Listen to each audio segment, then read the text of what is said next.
नमस्कार। रात के 9 बज रहे हैं। मैं राकेश शर्मा रूबरू हूं आपके बड़ी खबरों बड़ी अपडेट के साथ। क्या कुछ खास आज पूरा दिन भर चर्चा में रहा है कि बात करेंगे और खास ही बड़ी जानकारी आपके साथ इस बुलेटिन के माध्यम से साझा करेंगे।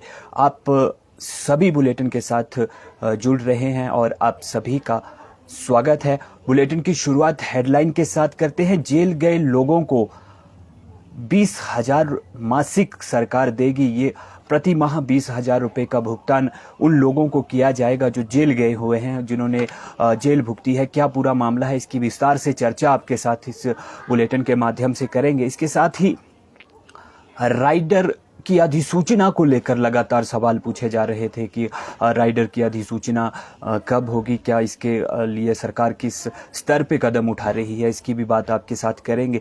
JOAIT को अब कैबिनेट से उम्मीदें हैं। सोमवार को कैबिनेट की बैठक होनी है और इस बैठक में JOAIT को किस तरह की उम्मीदें हैं, इसकी भी बात करेंगे। पेपर लीक मामले में बड़ा खुलासा हुआ है। हिमाचल के लिंक किस तरह से पेपर लीक मामले के साथ जुड़े हुए हैं, ये अब निकल करके सामने आया है, इसकी भी बात करेंगे। ट्रैक एंड ट्रेस पॉलिसी, जिसको लेकर के बड़ी बातें कही जा रही थी। मंडी में जो जहरीली शराब कांड हुआ था, जिसमें लोगों को अपनी जान गंवानी पड़ी थी, उसके बाद लगातार ये बात उठ रही थी कि जो ट्रैक एंड ट्रेस पॉलिसी है उसे कब तक लागू किया जाएगा, किस तरह से लागू किया जाएगा। हालांकि बजट के दौरान भी इस बड़े स्तर पर इस पॉलिसी को लेकर के चर्चा हुई थी और मुख्यमंत्री ने भी खुद ये बात कही थी कि ट्रैक एंड ट्रेस पॉलिसी को जल्द से जल्द लागू किया जाएगा। हालांकि 2 महीनों का इंतजार हो चुका है। क्या अब इस पॉलिसी को लेकर के क्या गतिविधियां चल रही है और कहाँ मामला ये फंसा हुआ है, इसकी भी बात आपके साथ करेंगे।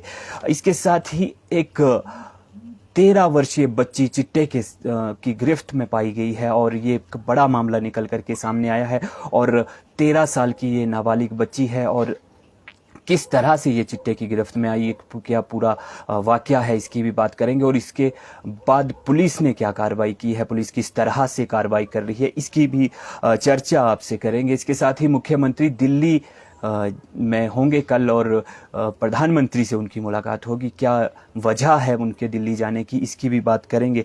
और विज्ञान अध्यापकों ने विशेष वेतन वृद्धि की बात कही है। विज्ञान अध्यापकों को विशेष वेतन वृद्धि की उम्मीद है और किस तरह से ये अपनी मांग अब सरकार के समक्ष रख रहे हैं, इसकी चर्चा करेंगे। मिड डे मील के लिए बजट जारी हुआ है। मिड डे मील का ये कितना बजट है और किस तरह से अब जो 8वीं तक के बच्चे हैं उन्हें मिड डे मील में किसी तरह की रुकावट नहीं आएगी, इसकी भी बात करेंगे। हिमाचल प्रदेश क्रिकेट एसोसिएशन ने ट्रायल की बात कही है। शिमला और धर्मशाला के लिए ये ट्रायल होंगे और क्या तारीख तय हुई है, इसकी चर्चा करेंगे। इसके साथ ही जो मौसम और कोविड की बात भी इस बुलेटिन के माध्यम से आपके साथ साझा करेंगे। बुलेटिन की शुरुआत कोविड के साथ ही करते हैं। आज जो कोविड के मामलों में ब्रेक लगी थी पिछले कुछ दिनों से, अब फिर से मामले सामने आने शुरू हो गए हैं। आज 20 मामले पूरे प्रदेश भर में कोविड के सामने आए हैं और अब जो 79 है, जो एक्टिव मामलों की संख्या है, वो बढ़ करके पहुंच गई है। शिमला में सबसे ज़्यादा 24 मामले इस समय सक्रिय हैं। कांगड़ा में 21 मामले सक्रिय हैं और जो आज ताज़ा मामले आए हैं उनकी बात करें तो कांगड़ा में 8 मामले, शिमला में 5, ऊना में 3 और सोलन, मंडी, बिलासपुर में 1-1 मामला आज सक्रिय पाया गया है। इसके साथ ही मौसम की भी बात कर लेते हैं। मौसम का मिजाज लगातार गर्म बना हुआ है। ऊना में आज तापमान में भारी बढ़ोतरी देखी गई। ऊना का जो तापमान है 44 डिग्री सेल्सियस आज दर्ज किया गया है, जो पिछले कुछ दिनों से 40 डिग्री सेल्सियस के आसपास बना हुआ था, लेकिन आज अचानक से ये तापमान 44 डिग्री सेल्सियस तक पहुंच गया। और अन्य जिलों की अगर बात करें तो बिलासपुर में 40 डिग्री सेल्सियस तापमान रहा है और बरठी जगह है जहां पे ये तापमान रिकॉर्ड हुआ है 40 डिग्री सेल्सियस। इसके साथ ही सिरमौर के धौला कुआं में भी 41.7 डिग्री सेल्सियस आज का तापमान दर्ज किया गया है। शिमला की बात करें तो यहाँ 28 डिग्री सेल्सियस इस समय जो तापमान है वो बना हुआ है। सोलन में 36, चंबा में 37.8 डिग्री सेल्सियस, हमीरपुर में 36.6 डिग्री सेल्सियस का जो तापमान है वो आज दर्ज किया गया है। बात बच्ची की करते हैं जो 13 साल की है और चिट्टे की गिरफ्त में पाई गई है। जब इसके अभिभावकों अध्यापकों को इस बात का पता चला तो उन्होंने पुलिस को इसकी जानकारी दी और पुलिस ने स्कूल में पहुंच करके इसकी जांच की है, बच्ची से बातचीत की है और स्कूल के आसपास जो दुकानें हैं उनकी तलाशी ली है। जिन दुकानों में जो सामग्री पाई गई है, जिसमें सिगरेट या दूसरी सामग्री नशे में इस्तेमाल होने वाली जो सामग्री है जिसको पाया गया है, उन दुकानों के चालान काटे गए हैं और साथ ही इस बच्ची को किस तरह से चिट्टे की लत पड़ी और किन लोगों ने इसे चिट्टा मुहैया जो है वो करवाया, इसकी भी अब लिंक तलाशे जा रहे हैं। पुलिस लगातार इसकी जांच कर रही है, बच्ची से बातचीत की जा रही है और इस बच्ची को चिट्टे की गिरफ्त से बाहर निकालने के अब प्रयास शुरू हो गए हैं। लेकिन ये एक मामला जो फिलहाल सामने आया है, करसोग में ये मामला सामने आया है और इसमें 13 साल की ये बच्ची चिट्टे की गिरफ्त में पाई गई है और एक जो बड़ा सवाल अब ये खड़ा हो गया है कि जो नाबालिग हैं, जो छोटे बच्चे हैं जो स्कूल जा रहे हैं, उनमें चिट्टे का नशा किस तरह से पहुंचा और किन लोगों ने इनमें ये लत जो है वो लगाई है। बात बड़ी खबर की भी करते हैं और ये खबर जेल से जुड़ी हुई है। आपातकाल के दौरान जो लोग जेल गए थे उन्हें सरकार अब 20,000 रुपये मासिक भुगतान करेगी। इन जो आपातकाल के दौरान जो जेल में रहे हैं उनके लिए ये प्रावधान किया गया है और लोकतंत्र प्रहरी सम्मान योजना इसे नाम दिया गया था। मुख्यमंत्री इसकी घोषणा बहुत पहले कर चुके थे, बजट के दौरान ये घोषणा कर दी गई थी, लेकिन अब इसकी अधिसूचना जारी हुई है और इसे ये माना जा सकता है कि यह जो योजना है अब शुरू होगी और इसे 2 भागों में बांटा गया है। किस तरह से ये भुगतान होगा, अगर इसकी बात करें तो जो लोग 1 से 15 दिन के लिए जेल गए होंगे उन्हें 12,000 रुपये मासिक भुगतान किया जाएगा और इसके साथ ही जो 15 दिन से अधिक समय जिन्होंने जेल में काटा होगा उन्हें 20,000 रुपये मासिक भुगतान किया जाएगा। लोकतंत्र प्रहरी की अगर मौत हो चुकी है तो उनके जो परिजन हैं, खासतौर पे जो उनकी पत्नी है या पत्नी की मौत हो चुकी है तो पति हैं, उन्हें भी ये जो राशि है उसका भुगतान किया जाएगा। इस संबंध में सामान्य प्रशासन विभाग के जो प्रधान सचिव हैं भरत खेड़ा, उन्होंने अधिसूचना जारी की है और इस अधिसूचना के जारी होने के बाद जो तमाम लोग हैं जो आपातकाल के दौरान जेलों में रहे थे उन्हें ये अब 20,000 रुपये मासिक भुगतान अब मिलना जो है वो शुरू हो जाएगा। इसके साथ ही बात पुलिस भर्ती पेपर लीक मामले की भी करते हैं। पुलिस भर्ती पेपर लीक मामले में 3 और गिरफ्तारियां हुई हैं और इनमें से जो आरोपी पकड़े गए हैं 2 बिहार के रहने वाले हैं जबकि एक आरोपी जो है वो दिल्ली का रहने वाला है। और इस पूरे मामले की अभी तक बात करें तो 125 लोग, जब से एसआईटी का गठन किया गया है, 125 लोगों की गिरफ्तारी इस पूरे मामले में अभी तक हो चुकी है। और जो बड़े संकेत जो हिमाचल से संकेत मिले हैं उसमें कांगड़ा और ऊना के संपर्क सामने आए हैं। कांगड़ा और ऊना में जो कोचिंग सेंटर चलाए जा रहे थे, जो पुलिस भर्ती मामले जो पुलिस में भर्ती के लिए युवाओं को कोचिंग दे रहे थे, उन सेंटरों का नाम फिलहाल आया है और ये ऊना और कांगड़ा जिला में 2 सेंटर चलाए जा रहे हैं। अब पुलिस जो इन सेंटरों के संचालक हैं या जिन युवाओं ने इन सेंटरों से प्रशिक्षण हासिल किया है उनसे भी पूछताछ आने वाले दिनों में कर सकती है।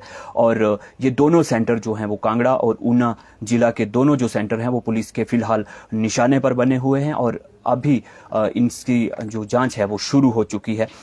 फिलहाल इस पूरे मामले की बात करें तो प्रिंटिंग प्रेस से ये जो प्रश्न पत्र है उसके लीक होने का खुलासा हो चुका है और 5 आरोपी जो पहले दिन गिरफ्तार किए गए थे बिहार के रहने वाले थे और इनसे जो तमाम कड़ियां जुड़ती गई हैं, अब इन कड़ियों के आधार पर ही 3 जो अन्य आरोपी हैं उन्हें भी पकड़ा गया है। अगर अभी तक गिरफ्तार जो 125 लोग अभी तक इस मामले में गिरफ्तार हो चुके हैं उनकी बात करें तो इसमें से 85 आवेदक हैं। जिन लोगों ने युवाओं ने भर्ती के लिए आवेदन किया था वो 85 लोग हैं जिन्हें अभी तक गिरफ्तार किया जा चुका है। इसके साथ ही 3 अभिभावक हैं और 37 एजेंट हैं। और इस पूरे मामले की बात करें तो उत्तर भारत का पूरा गिरोह सक्रिय था। जिस समय पुलिस भर्ती की तैयारियां हिमाचल में हो रही थी तो उत्तर भारत का पूरा जो नेटवर्क है, जो गिरोह है, वो इस बात के लिए सक्रिय हो गया था कि किस तरह से ये जो पुलिस भर्ती है उसमें बड़ा घोटाला किया जाए। इसमें अभी तक बिहार, उत्तर प्रदेश, दिल्ली, हरियाणा, राजस्थान, पंजाब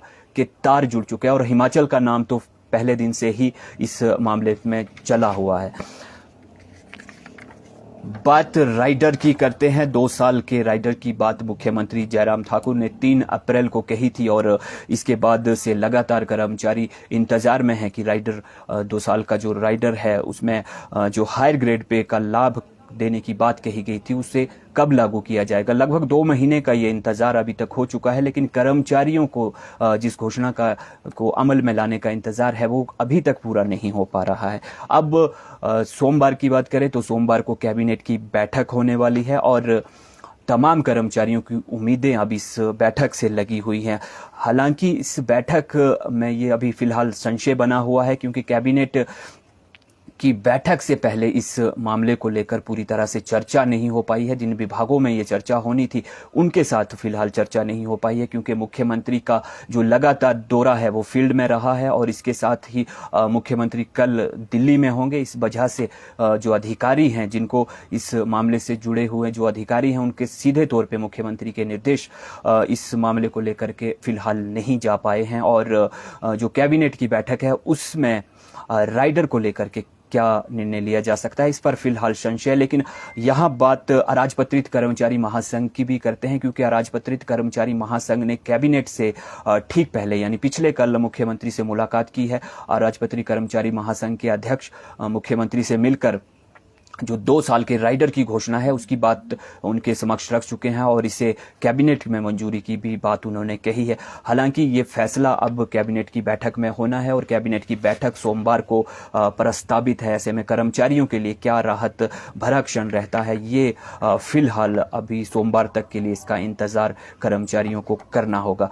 बात JOAIT की भी करते हैं क्योंकि मुख्यमंत्री ने इस घोषणा के साथ ही JOAIT के लिए भी हायर ग्रेड पे, क्लर्क के बराबर ग्रेड पे की बात कही थी और इस घोषणा को भी 2 महीने का वक्त हो चुका है। हालांकि हायर ग्रेड पे देने के मामले में खासतौर पे JOAIT के लिए कोई खास अड़चन नहीं है और इसे लागू किया जा सकता है, लेकिन इसकी घोषणा भी, अधिसूचना भी नहीं फिलहाल जारी नहीं हो पा रही है और इसका भी कर्मचारी 2 महीने से इंतजार कर रहे हैं। और अब कैबिनेट की जो बैठक होनी है सोमवार को उसमें इसकी भी स्थिति साफ हो जाएगी कि JOAIT को लेकर के सरकार का क्या पक्ष है, सरकार क्या मानती है और कैबिनेट में इस मुद्दे पर क्या चर्चा जो है वो होती है। फिलहाल मुख्यमंत्री की बात करें तो मुख्यमंत्री दिल्ली दौरे पर हैं और कल जो है वो दिल्ली रहेंगे और उसके बाद अधिकारियों से मुलाकात, क्योंकि कल उनकी वापसी है, देर शाम तक वे वापस लौट आएंगे और जो कैबिनेट की बैठक है उस पे एजेंडा क्या तय होगा वो देर शाम तक ही उसका खुलासा या सोमवार सुबह तड़के इसका खुलासा जो है वो हो पाएगा। बात ट्रैक एंड ट्रेस पॉलिसी की करते हैं क्योंकि मंडी में जो शराब कांड हुआ था जिसमें लोगों को अपनी जान जहरीली शराब की वजह से गंवानी पड़ी थी, उसके बाद ये पॉलिसी जो है वो काफ़ी चर्चा में रही थी।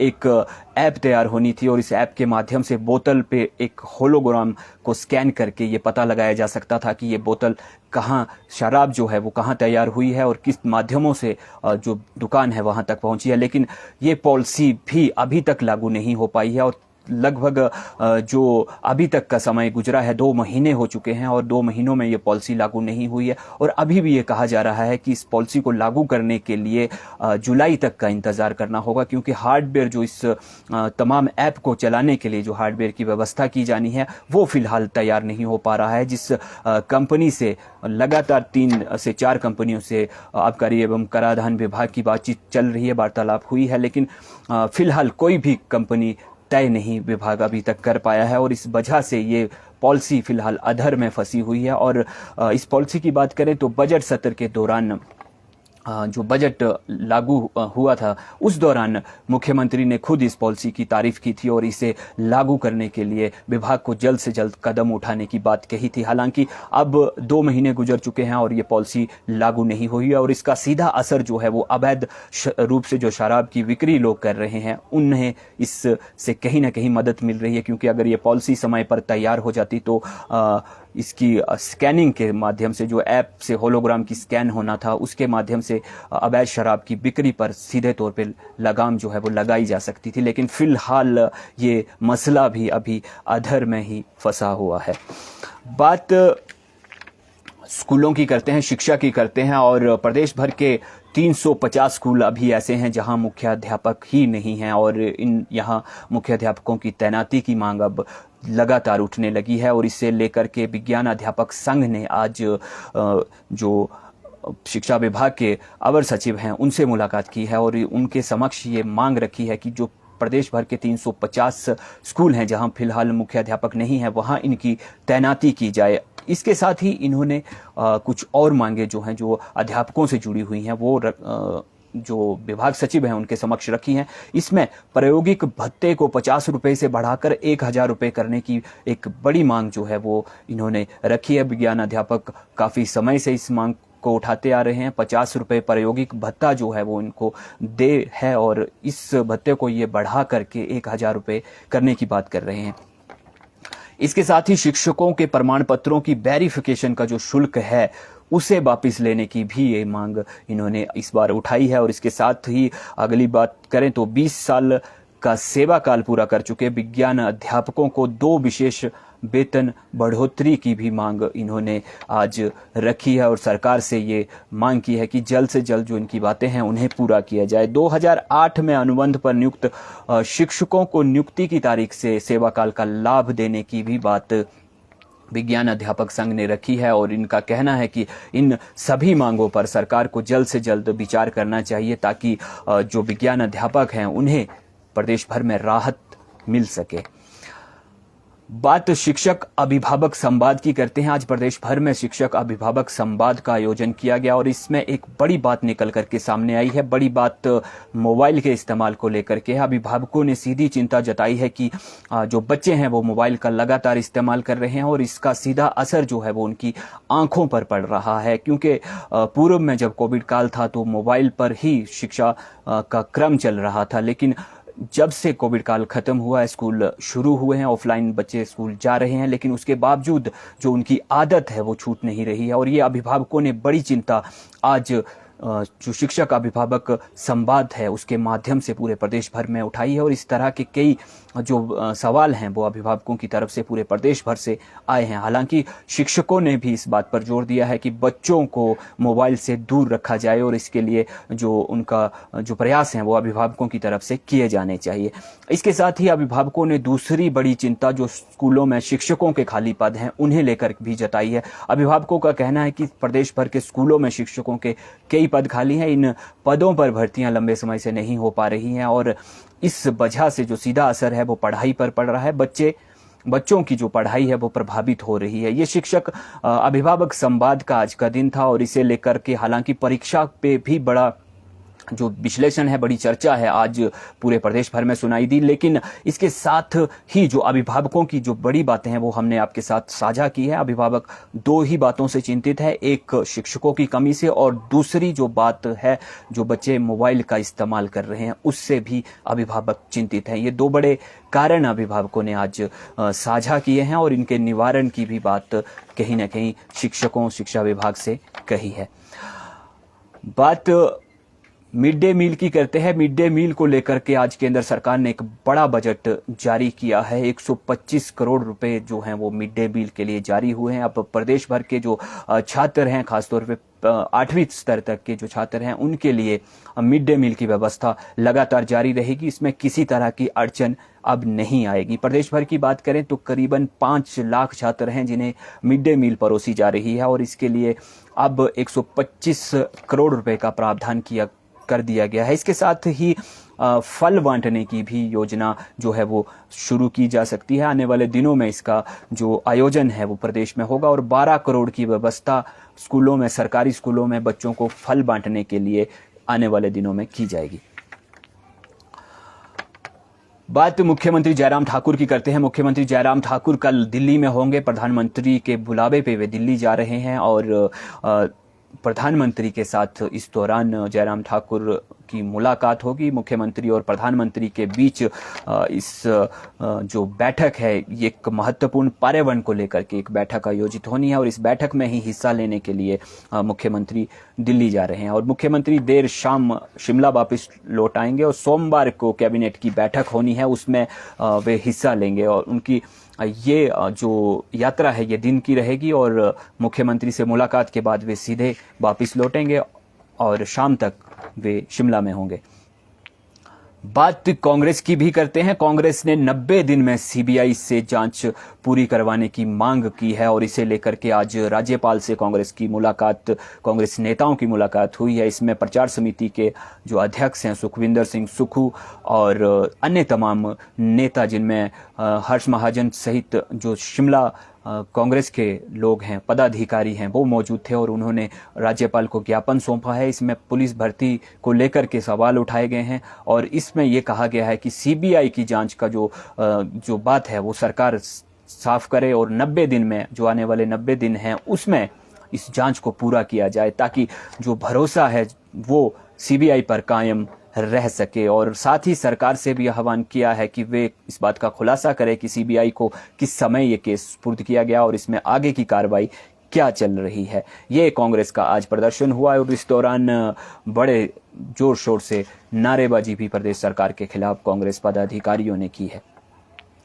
बात हिमाचल प्रदेश क्रिकेट एसोसिएशन की करते हैं। हिमाचल प्रदेश क्रिकेट एसोसिएशन के ट्रायल होने जा रहे हैं और ये ट्रायल 2 जगह होंगे। शिमला और धर्मशाला में 2 स्थान तय किए गए हैं। महिलाओं के लिए ये ट्रायल होने जा रहे हैं और महिला आवासीय क्रिकेट अकेडमी जो है वो धर्मशाला में चल रही है, उसके 2022-23 का जो सत्र है उसके लिए ये ट्रायल होने जा रहे हैं। और शिमला की अगर बात करें तो लाल पानी जो क्रिकेट एकेडमी है वहाँ ये ट्रायल होंगे और धर्मशाला में HPCA क्रिकेट स्टेडियम में ट्रायल होंगे। और ट्रायल के लिए आयु सीमा 12 से 17 साल निर्धारित की गई है। 12 से 17 साल तक की उम्र के जो खिलाड़ी हैं वो इन ट्रायलों में हिस्सा ले सकते हैं। 12 और 19 जून को विश्व पर्यावरण दिवस है कल और इस मौके पर विश्वविद्यालय में प्रश्नोत्तरी प्रतियोगिता का आयोजन किया जाएगा।